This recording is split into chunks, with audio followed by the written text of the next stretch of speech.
ഒടുവിൽ കോൺഗ്രസ് അതിൻ്റെ തനിക്കുണം കാണിച്ചു.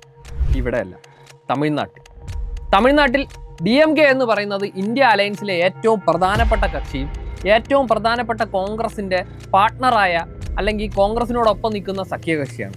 എന്നാൽ തമിഴ്നാട്ടിൽ വിജയ്ക്ക് ഭൂരിപക്ഷം കിട്ടി അല്ലെങ്കിൽ കൂടുതൽ സീറ്റുകളിലേക്ക് വിജയ് ജയിക്കും എന്നുള്ള അവസ്ഥ എത്തിയപ്പോൾ ഉടൻ തന്നെ കോൺഗ്രസ് കാലുമാറി വിജയ്ക്ക് പിന്തുണ കൊടുത്തിരിക്കുകയാണ്. നിങ്ങൾ ആലോചിക്കണം, ഇന്ത്യ മുന്നണിയിലെ ഒരാൾ പോലും പ്രധാനമന്ത്രി സ്ഥാനാർത്ഥിയായിട്ടോ പ്രധാന നേതാവായോ ഒരാളെ ഉയർത്തി കാണിക്കാത്ത സമയം തമിഴ്നാട്ടിലെ DMKയും സ്റ്റാലിനുമാണ് രാഹുൽ ഗാന്ധിയെ പ്രധാനമന്ത്രി സ്ഥാനാർത്ഥിയായി ഉയർത്തിക്കാട്ടിയത്. ഇവർ അവിടെ ജയിച്ച ലോക്സഭാ സീറ്റുകളും അതുപോലെ തന്നെ ഇപ്പോൾ ജയിച്ച 5 നിയമസഭാ സീറ്റുകളും DMK പ്രവർത്തകരുടെ പ്രവർത്തനത്തിൻ്റെ കൂടെ ഫലമായിട്ടുണ്ടായതാണ്.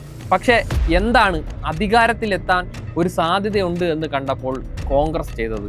ഇന്നലെ വരെ തങ്ങൾക്ക് കൂടെ നിന്ന ഇന്ത്യയിലെ BJP വിരുദ്ധ സഖ്യത്തിന് നേതൃത്വം നൽകിയ അല്ലെങ്കിൽ അതിന് ശക്തി പകർന്ന തമിഴ്നാട്ടിലെ DMKയെ ഒരു നിമിഷം പോലും ആലോചിക്കാതെ പിന്നിൽ നിന്ന് കുത്തിയിരിക്കുക.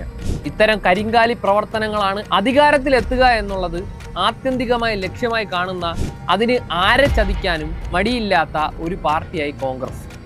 നിങ്ങൾക്കറിയാമല്ലോ ബീഹാറിലെ തെരഞ്ഞെടുപ്പ്. ബീഹാറിലെ RJD മുന്നണിയായി ജയിച്ചു വന്ന കോൺഗ്രസിൻ്റെ MLA മാർ ഇപ്പോൾ എവിടെയാണ്? അവർ NDAയിലാണ്. അതുപോലെ തന്നെ തമിഴ്നാട്ടിൽ 27 സീറ്റുകൾ ചോദിച്ചു വാങ്ങിച്ച് അതിൽ 5 സീറ്റിൽ മാത്രം ജയിച്ച കോൺഗ്രസ് ഇന്ന് രാവിലെ അധികാരത്തിന് വേണ്ടി TVKയുമായി സഖ്യത്തിൽ ഏർപ്പെടുകയാണ്. എന്താണ് ഇവരുടെ ആത്യന്തികമായ ലക്ഷ്യമെന്നുള്ളത് ഇതിൽ നിന്ന് തന്നെ വ്യക്തമാണ്.